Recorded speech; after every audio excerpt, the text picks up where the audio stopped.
Bible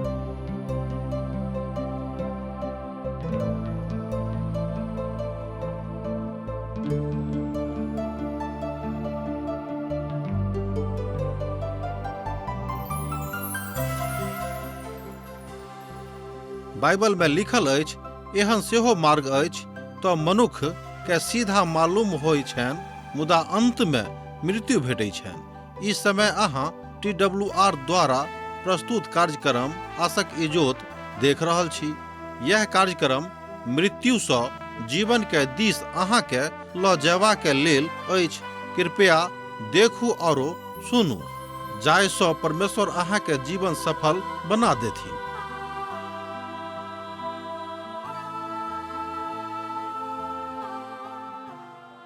आशा के इजोत मैथिली कार्यक्रम में एक बेर और हम अहाँक अभिनंदन प्रभु यीशु मसीह के मीठ आ पवित्र नाम में कह रहल छी। हमर श्रोता मित्र, हमर भाई बहिन, हमरा सब परमेश्वरक वचन के क्रमबद्ध अध्ययन में लागल छी। तैं हमर पूर्ण विश्वास अछि जे अहूँ सब परमेश्वरक महिमा में, अहुनक कृपा आ दया करुणा में बनल रहैत होइब। हमरा सब अखन न्यायोक पोथी के अध्ययन कर रहल छी। आजुक दिन हमरा सब 6म अध्याय आ 7म अध्याय के अध्ययन करब। एहिमे हमरा सब देखब जे एकटा न्यायी जिनक नाम गिदोन रहनि, हुनक कार्यकलाप आ हुनक काज विधि के सेहो हमरा लोकनि अध्ययन करब। अब हमरा सब अपन अपन ध्यान परमेश्वरक वचनक दिस विशेष रूप में लऽ जायब। यह हमर प्रार्थना अहूँ सँ अछि जे अहूँ लऽ चलू। एहिठाम हमरा सब देखैत छी प्रशासक गिदोनो के विषय में एहिठाम बतायल गेल छै। तकरा अहाँ 6म आ 7म अध्याय में देख सकैत छी। मुदा जतेक न्यायी सब इसराइल में छलाह, हुनका में कोनो ने कोनो तरहक मानवीय कमजोरी रहनि, एहिमे संदेह नहि थिक। मुदा एहिके बादो प्रभु परमेश्वर हुनका सँ काज लऽ लेलनि और ओ सब किछु ने किछु प्रभु के सामर्थ्य में कैलथि, सेहो बात सत्यक थिक। हमरा सब जहन न्यायों के ऐतिहासिक दिश देखैत छी तऽ पाबैत छी जे ओहि कालक परिस्थिति के अनुसार ई काज होइत रहेक आर प्रभु हुनका सभक परिस्थिति के अनुसार काज लैत रहथिन। भूवैज्ञानिक सब एहि बातक पृष्ठभूमि में अपन बात करैत कहैत छथि कि ओहि कालक जे भौगोलिक पृष्ठभूमि रहेक इसराइल के, मुदा ओहि में कायांतरण भेनाइ आवश्यक भऽ गेल रहनि। तैं महाशय बर्नर कहैत छथि कि एहि बातक पुष्टि सेहो करैत ओ कहैत छथिन कि जतेक सत्यनिष्ठ लोग छलाह, अर्थात इसराइली में, ओ सब एम्हर ओम्हर भऽ गेल छलखिन, अर्थात हुनका सभक विश्वास परमेश्वर में कम भऽ गेल रहनि। ई एकटा बात हमरा लोकनि ओहि काल में अर्थात न्यायों के काल में देखैत छी। जे कुछ हुए ओ तऽ मनुखे छलाह, मुदा मनुखक जे कमजोरी होइत अछि ओहि सँ ओहो सब वंचित नहि छलाह। इतिहासक एहि विशेष काल में हमरा सब देखैत छी कि जे कमजोरी लऽ कऽ ओ सब मिस्र सँ आयल छलाह, अर्थात इसराइली सब, वह कमजोरी एक बेर आर हुनका सभक मन में उत्पन्न भऽ जाइत छनि। हमरो सब हमर भाई बहिन एहि तरहक कमजोरी में कहियो कहियो पड़ैत छी। मुदा फिरौनो के कारणे ओ सब बड कमजोर भऽ गेल छलाह आ हुनका सभक आत्मिक स्थिति जे रहनि सेहो बड कमजोर भऽ गेल रहनि। हमर भाई बहिन, एकटा विद्वान एहिठाम कहैत छथिन कि जाहि देशक के लोकक के मन बड कमजोर रहैत अछि, ओहि देशक विकास होयबा में बड टाइम लागैत अछि। तहन ओहि काल में जहन ओ एकटा उपनिवेश में रहैत छलखिन तऽ हुनका सभक मन में एहि तरहक कमजोरी रहनि कि फिरौन हमरा सभक राजा छथि, मुदा हुनका सँ हमरा लोकनि आगाँ नहि जा सकलहुँ हैं। यह कमजोरी लऽ कऽ अखनो धरि ओ सब ढोइत रहल छथि। एना अहाँ बाजि सकलहुँ हैं कि जे पुरनका जिंदगी कमजोरी रहनि, वह कमजोरी हुनका सभक लग आजुक दिन विद्यमान छनि। हमर भाई बहिन, ई एकटा नीक गप नहि थिक। हमरो सभक जिंदगी में पुरना जिंदगी जहन देखैत छी तऽ बहुत तरहक कमजोरी छल। तहन प्रभु यीशु मसीह में अयला के कारणे ओहि कमजोरी के प्रभु दूर कऽ देलनि। एकर अर्थ ई नहि अछि कि शैतान अहाँक जिंदगी में काज नहि करता है। हमर भाई बहिन, शैतान लागल छथि अहाँके गिराबे के फेरा में, मुदा अहाँ खसब नहि। इजरायली के पाप और मिदियानक प्रकोप तहन इसराइली सब प्रभु के दृष्टि में खराब काज केलथि। तै प्रभु हुनका मिदियानी के बस में 7 बरख धरि कऽ देलनि। मिदियानी लोक इसराइली पर प्रबल भऽ गेल छलाह। मिदियानी के डरक मारे इसराइली सब पहाड़क गहीर खड्ड में वा गुफा में और किला के अपना निवास स्थान बना लेने छलाह। एहिठाम हमरा लोकनि देखैत छी कि इसराइली सब ततेक कमजोर भऽ गेलाह कि हुनकासँ जे बहुत कमजोर लोग ओहि कालक छलनि ओ सब इसराइली लोकक ऊपर अपन अधिकार कऽ लेलनि। ई एकटा बड़ सत्यक कथा थिक। हमरो सब जहन अपन अपन जिंदगी में कमजोर पड़ैत छी तऽ एहि तरहक बात होइत हमरा लोकनि देखैत छी। मिदियानी और अमालोकी एकटा गैर संगठित प्रजाति छलैक। ओ सब मालाक इम्हर उम्हर करने जाइत छलाह। एहिठाम हमरा लोकनि देखैत छी कि ओ खेतसँ लऽ कऽ आ दोसर ठाम धरि ओहि सभटा बातक पहुँचाबैत छलखिन। आब एहिठाम अहाँ वएह इसराइली के पूर्ण इतिहासक देखैत छी। ओ सब प्रभु के विरोध में पाप कैलथि आर हुनक उपासना करनाइ छोड़ि देलखिन। ई इसराइली के पुरान कमजोरी रहनि। प्रभु परमेश्वर हुनका सबसँ नाराज भऽ गेलाह। जेना हमरा लोकनि देखलहुँ हैं कि दबोरा का उठा कऽ पिता परमेश्वर इसराइली के छोड़ेलखिन। मुदा दबोरा के कारणे इसराइल में बहुत दिन तक शांति रहेक। तकरा बाद में ओ सब निश्चिंत भऽ गेलाह आ शैतान पुनः हुनका सभक जिंदगी में काज कऽ देलखिन आर ओ सब पुनः कमजोर भऽ जाइत छथि। हमर भाई बहिन, एहि तरहक मनुखक जे कमजोरी छै से मनुख जाति के बड़ नीचाँ खसा दैत छै। तकरा लेल जरूरी अछि कि जे अहाँक रक्षक छथि तकरा संगे अहाँ रहू आ हुनक गहीर बातक अहाँ प्रगटीकरणक रूप में देखियौक। किएक तऽ ओ सब अपन प्रभु परमेश्वरसँ ओतेक डेराउनाइ बंद कऽ देने रहथि। जँ अहाँ 5म पदक देखबै तऽ अहाँ पायब, किएक तऽ ओ सब अपन पशु आ डेरा के लेल चढ़ाई करैत छलाह। आ एहिठाम देखै छी टिड्डीक लग आ बहुत सब एहन लोक सब एहिठाम छलाह जिनका कारणे ओ एहिठाम रहै छलखिन। मुदा हुनका सभक लग ऊँट सेहो अनगिनती रहैत छल। ओ देशक उजाड़े के लेल ओहिमे आबैत रहथि। एहिठाम हमरा लोकनि देखैत छी एकटा सेना के जे इसराइली के विरुद्ध में काज करबाक लेल युक्ति बना रहल छथि। हमर भाई बहिन, एहिठाम महिम परमेश्वरक लेल जे काज हुनका सभक करबाक चाही से ओ सब नहि करै छथिन। मिदियानी सब जत्था में आबैत रहथि आ जाहि देश में जाइत रहथि तकरा उजाड़ि कऽ ओहिमे अपन वर्चस्व कायम करैत छलाह। यह रहनि मिदियानी के काज विधि आ हुनक आगू बढ़े के तरीका। हमरो सब कोनो ने कोनो जुक्ति लगाबैत रहै छी जे परमेश्वरक राज में प्रवेश पाबी। तहन कि हमरा सभक खेती नीक अछि कि हमरा सब निरंतर आ लगातार अपन खेती के दिस देखैत रहै छी? ई बात अब हमरा सभक ऊपर अछि। तहन हिसाब लगा दियौक कि हमरा सब कतऽ छी आ कोन ठाम ठाढ़ भऽ कऽ प्रभुसँ आराधना करैत छी। मनस्से गोत्र के जतऽ भाग रहेक ओहिमे गिदोन अपन हिस्सा जमाबऽ लगलाह। ई इतिहासक काल छल जाहि काल में गिदोनक कथा आबैत अछि। इसराइली सब मिदियानक कारणे प्रभु के दुहाई देलनि। हमर भाई बहिन, तहन प्रभु इसराइली के लग एकटा भविष्य वक्ता के पठौलथि जे हुनका सबसँ कहलनि, इसराइली के प्रभु परमेश्वर एना कहैत छथिन, हम अहाँ सबके मिस्रसँ निकालि कऽ लऽ अनलहुँ हैं आ अहाँ सब दासत्वक भूमि में छलहुँ हैं। हम अहाँके मिस्री के हाथसँ, मुदा जे किओ अहाँके ऊपर अन्हेर करैत छलाह हुनका हाथसँ छोड़ा कऽ लऽ अनलहुँ हैं आ हुनका सभक देश अहाँके बस में कऽ देने छी। हम अहाँसँ बाजलहुँ हैं, हम अहाँके प्रभु परमेश्वर थिकहुँ। एमोरी लोक जिनक देश में अहाँ रहैत छी हुनक देवता के भय नहि मानब, मुदा अहाँ सब हमर कहल नहि मानलहुँ हैं। हमर भाई बहिन, न्यायोक पोथी तक 6ठम अध्याय आ 7 पद सँ लऽ कऽ 10 पद में अहाँ एहि बातक देखैत छी। एहिठाम पिता परमेश्वरक एकटा दूत आबि कऽ इसराइली सबसँ कथा करैत छथि आ ओ बता रहल छथि कि अतेक नीक काज प्रभु परमेश्वर अहाँक संगे कयलथि, एहिके बादो अहाँ ओहि काजक किएक बिसरा दैत छी।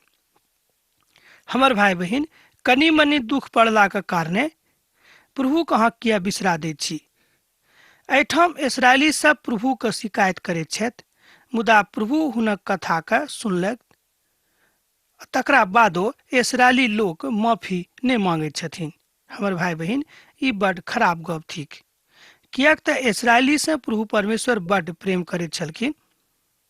मुदा कनिक कालक बाद हमरा लोकनि देखैत छी इसराइली सभक मन परिवर्तित होइत छनि आ ओ प्रभुसँ माफी मांगैत छथि आ पुनः एक बेर दयाक हाथ प्रभुक हुनका ऊपर बढ़ैत छनि आ हुनका सभक लेल आर एकटा न्यायिक नियुक्ति करैत छथि आ प्रभु एहिठाम गिदोनक सन्मुख में उपस्थित होइत छथि और एहि तरह हुनकासँ कहैत छथिन। पद 11 के दिस अहाँ कनिक ध्यान दियौक, ओतऽ हमरा सब गिदोनक न्याय के रूप में आबैत देख सकैत छी। आ फेर प्रभु के दूत आबि कऽ ओहि बाँझ बिरिगी के लग आबि कऽ बैस गेलाह जे ओ प्रेम में अबीएजेरी योआस के छल। हुनक पुत गिदोन ओहिठाम बैसल छलखिन जे गेहूं के ओहिठाम कुंड रहिक। ओ गेहूं झाड़ैत छलाह, जाहिसँ तकरा मिद्यानीसँ लुका कऽ राखिक। एहिठाम हमरा सब देखैत छी कि गिदोन एकटा कमजोर मनुखक रूप में छथि, किएक तो खरिहान पर छथि आ गेहूं के झाड़ि झाड़ि कऽ मिद्यानी के डरसँ लुका कऽ रखबाक लेल इंतजाम कऽ रहल छथिन। एहिठाम जे परिचय हुनका विषय में पवित्र पोथी में देवल गेल छै, अर्थात गिदोनक विषय में, तऽ हमरा लोकनि देखैत छी कि ओ बड्ड कमजोर मनुख छलाह। गिदोनक परिचय आरंभ में कोनो योद्धाक समान वा कालजयी मनुखक समान होइत हमरा लोकनि नहि देखैत छी। ओ एकटा समान मनुखक समान छथि जेना हमरा लोकनि छी। तहन एहिठाम देखैत छी कि वह सर्वसाधारण विचार आ वही तरहक व्यवहार हुनको में आरंभ में हमरा लोकनि देखैत छी। हमर भाई बहिन, पिता परमेश्वर जे सबसँ महान छथि ओ अपन महानताके एहिठाम प्रकट कऽ रहल छथि। ओ गेहूं झाड़ैत छलाह, जेना हमरा लोकनि देखलहुँ पद में। हुनका प्रभुके दूत दर्शन दऽ कऽ कहलनि, हे शूरवीर योद्धा, प्रभु अहाँक संग छथि। एहिठाम हमरा लोकनि देखैत छी कि पिता परमेश्वर गिदोनके तैयार कऽ रहल छथिन बा हुनका बता रहल छथि कि अहाँ तैयार भऽ जाउ, किएक तऽ पिता परमेश्वर अहाँसँ काज लेबाक लेल चाहैत छथिन। ओ एहिठाम प्रभुके दूत आबि कऽ एहि बातक बता रहल छथि जे अहाँ वीर योद्धा थिकहुँ हैं। प्रभु यीशु मसीह सेहो एहि तरह आबि कऽ एहि बातक घोषणा करैत छथिन। हमरा सबके बताबैत छथि प्रभु यीशु मसीह कि अहूँ स्वयं के कम नहीं बुझियो, किएक तऽ अहाँ हमर धियापुता बनि गेलहुँ हैं। अहाँ स्वर्गक राजा धीराजा के पुत्र छी, तहन किएक स्वयं के कमजोर बुझै छी। अब अहाँ गिदोनों के दिस देखबा तऽ बात अलग भऽ गेल। अब एहिठाम अहाँ देखैत छी कि परमेश्वरक महिमा हुनका में प्रगटीकरण भऽ रहल छनि कि नहि। परमेश्वर गिदोन के अपना लग बजा कऽ इसराइली के बचेबा के बाट एहिठाम कहैत छथिन। तहन हमरा लोकनि देखैत छी कि पिता परमेश्वर गिदोनक तैयार कऽ देलनि कि अहाँ आब अपन भाई के अर्थात इसराइली के अगुवाई करू आ हुनका हमरा दिससँ शांति दियौन। गिदोन हुनकासँ कहलनि, हे हमर प्रभु, हमर विनती सुनू। जँ प्रभु हमरा संगे रहता तऽ ई सब विपत्ति हमरा ऊपर किएक आबितिक। मुदा हमरा सब पूर्वजक मुखसँ बहुत आश्चर्य कर्मक विषय में बतौने छलाह, जे हमर प्रभु मिस्रसँ हमरा छोड़ा कऽ अनने छलहुँ हैं आ प्रभु मिद्यानी के हाथ में कऽ देने छथि। एहिठाम गिदोनक मन में ओहि बातक विषय में एकटा नीक विचार आबि गेलै कि हमरा सब अपन अपन पूर्वजसँ एहि बातक सुनलहुँ हैं कि प्रभु परमेश्वर हमरा बचौने छलाह, अर्थात हमर पूर्वजक बचौने छलाह, तकरा बाद हमर वंशजक बचौने रहत। अब हमरा सब बाचाक भूमि में छी। एकटा बात एहिठाम सुनि कऽ हमरो बड्ड आश्चर्य लागैए कि अखन इजरायली सब बाचा के भूमि में अयलाक बादो, प्रभुक अतेक पैघ महिमाक देखलाक बादो हुनका सभक मोन बेर बेर कमजोर किएक भऽ जाइत छनि। प्रभुक आशीष सब गिदोनक ऊपर आबि गेल रहैक आ अब प्रभुक महिमा हुनका ऊपर प्रकट भऽ गेल छलनि। एहिठाम हमरा लोकनि देखैत छी कि गिदोन विनती करैवला मनुष्य बनैत छथि जे एकटा सर्वसाधारण लोकक समान रहथि। ओ कहलनि, हे हमर प्रभु, हमर विनती के सुनू। हम कोना कऽ इस्राएली के छोड़ा सकलहुँ हैं? देखियौ, हमर कुल मनुष्य में सबसँ बेसी गरीब अछि आ हम पिता के घराना में सबसँ छोट थिकहुँ हैं। जेना मूसा प्रभु के आरंभ में बाजने छलाह कि हे प्रभु, हम कोना कऽ अहाँके काज कऽ सकैत छी, हमरा तऽ बाजैयो लए नहि आबैत अछि। एही तरह एहिठाम हमरा लोकनि देखैत छी गिदोन प्रभु से विनती करैत छथि कि हमरा कुल बहुत गरीब भऽ गेल अछि, तहन हमरा सब कोना कऽ अहाँके लेल अतेक पैघ काज कऽ सकैत छी। हमर भाई बहिन, जँ अहाँ प्रभु से प्रेम राखैत छी तऽ यहू से पैघ पैघ काज अहाँ परमेश्वरक लेल कऽ सकलहुँ हैं। एहिठाम गिदोन अपन असमर्थता के व्यक्त करैत छथि, अर्थात ओ अपन ओहि नवीकरणक विषय में नहि जानैत छथि, किएक हुनका में घबराहट भऽ गेल छनि।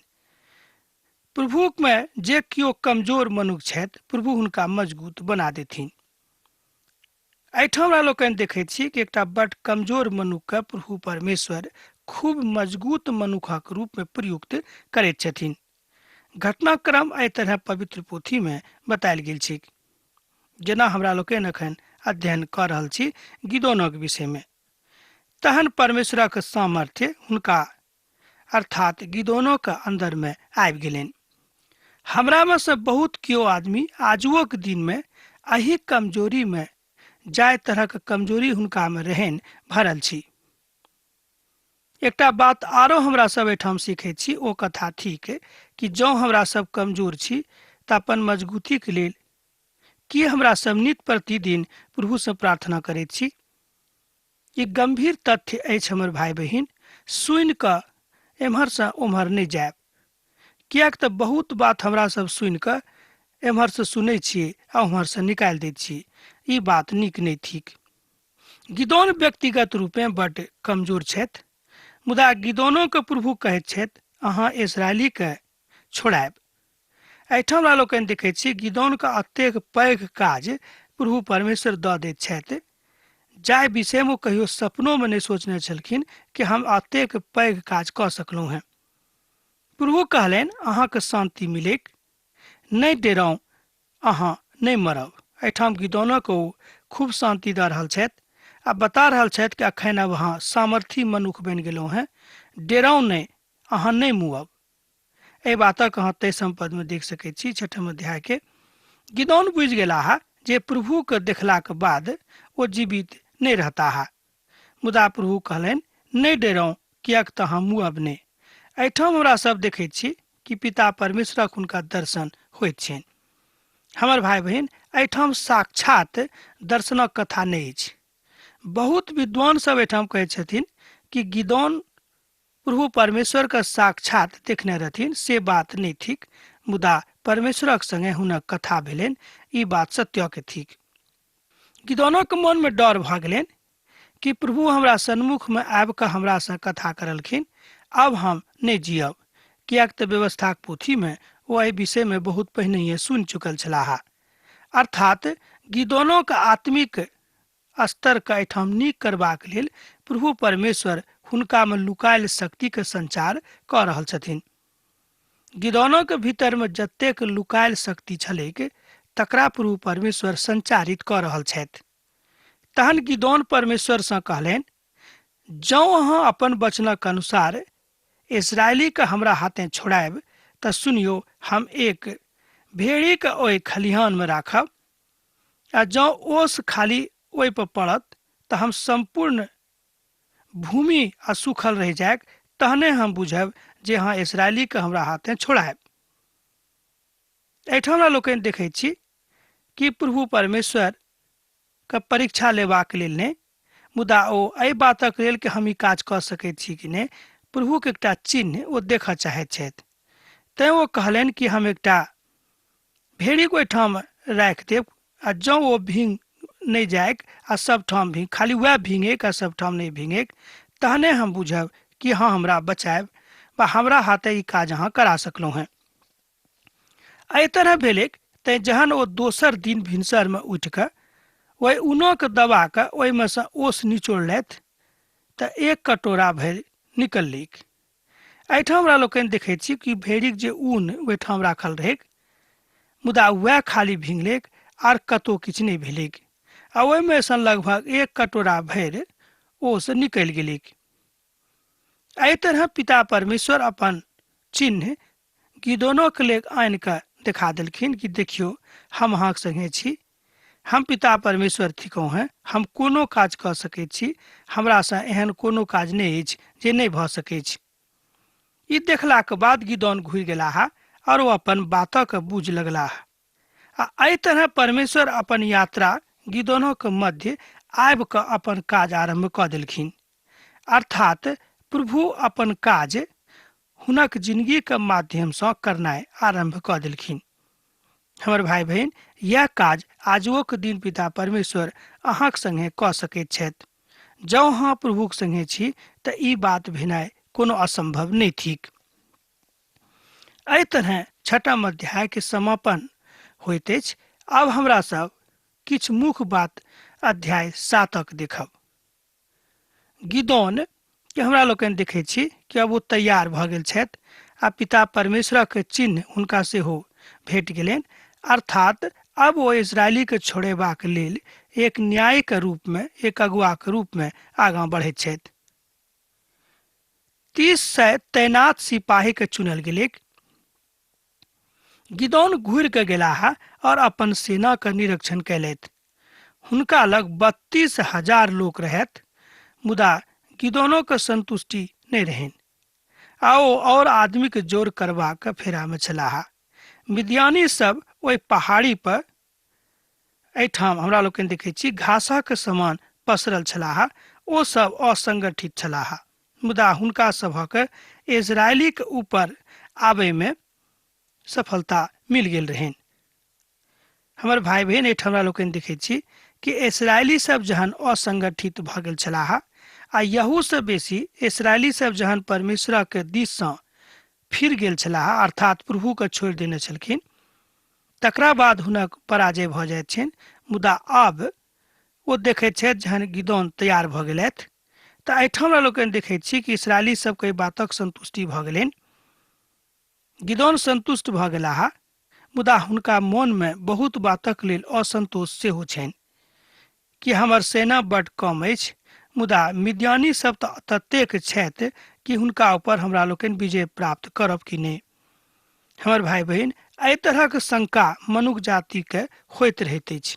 हमरो सब एहि तरहक शंका में रहैत छी, मुदा जहन परमेश्वरक वचनक दिस ध्यान करैत छी तऽ एहि बातक विश्वास होइत अछि कि वह प्रभु परमेश्वर हमरो सभक न्याय करताह। तहन गिदोन जे जरुब्बाबेल सेहो कहाबैत छथि, अर्थात गिदोनक दोसर नाम जरुब्बाबेल रहनि, आ यह कारण छल जाहिसँ प्रभु अपन कमजोर लोकक इस्तेमाल कयलथि आ हुनका देखैत छनि गिदोन के कि ओ इस्राएली के लेल खूब काज करैत छथिन। हमर भाई बहन, जँ अहूँ परमेश्वरक लेल स्वयं के समर्पित कऽ देबेक तऽ अहूँ परमेश्वरक लेल बहुत किछु कऽ सकलहुँ हैं। ई बात आजुओ के संदर्भ में ओतबे सत्य के थिक जतेक ओहि काल में छल, अर्थात 32,000 सेना में से अब मात्र 300 सैनिक चुनायल गेलाह। प्रभु चुनल लोक से विशेष प्रेम राखैत छथिन। अब आजुक अध्ययन हमरा एही ठाम समाप्त करबाक आज्ञा दिअ। प्रभुक इच्छा होइत तऽ पुनः अहाँ से कथा करब, अध्ययन करब। हमर भाई बहन, पाती लिखनाइ नहीं बिसरायब। प्रभु यीशु मसीह के ने सैत घड़ी अहाँक जिंदगी में बनल रहेक। आमीन। हमर विश्वास अछि कि ई कार्यक्रम अहाँके लेल लाभदायक सिद्ध अछि। हम चाहै छी कि अहाँ अपन आशीषके हमरा संग साझा करू। जँ अहाँ के नजीक बाइबल सँ आ जीवन सँ संबंधित कोनो प्रकार के प्रश्न भऽ सकै अछि तऽ अपन समस्या के लेल प्रार्थना करबा के लेल जँ चाहै छी तऽ हमरा फोन नंबर पर जरूर संपर्क कऽ सकै छी। परमेश्वर अहाँ सब के लेल एकटा सुंदर, सुखद, आनंदित दिन प्रदान करैक।